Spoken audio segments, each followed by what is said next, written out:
Okay, number 1, 2 the square root of 5 plus 4 the square root of 20. As we can see, meron tayong square root symbol o radical sign. Okay, paano natin ito i-simplify? Ipapaliwanag ko.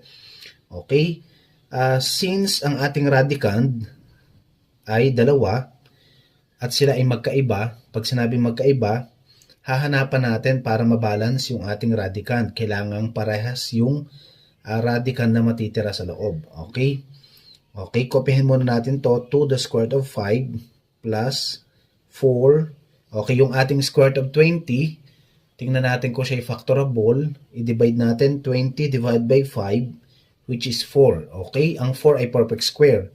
So meaning, hahanapan natin ang ating radicand 20 ng factors na mayroong perfect square.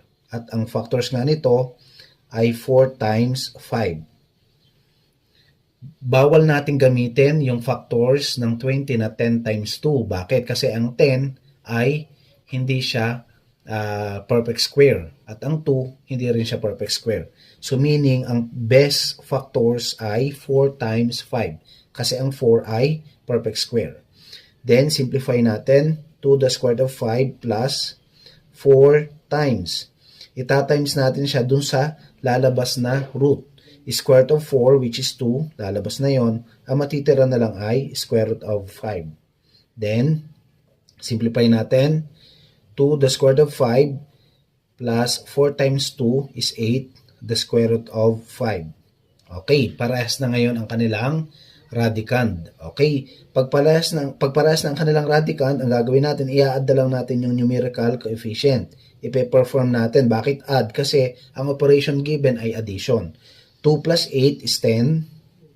Then copy square root of 5. Therefore, the final answer is 10 the square root of 5. Okay, next. Given number 2. 3 the square root of 2 minus 3 the square root of 8. Okay. Ang ating pinakamaliit ay 2. Magkaiba na ulit sila. Ibabalance ulit natin.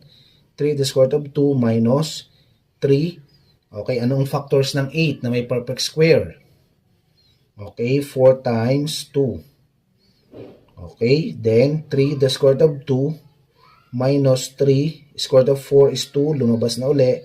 Ang matitira na lang ay square root of 2. Then 3 the square root of 2 minus 3 times 2 is 6, the square root of 2. Okay, parehas na ngayon sila na square root of 2.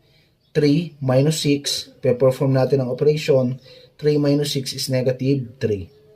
Then, copy square root of 2. Therefore, the final answer is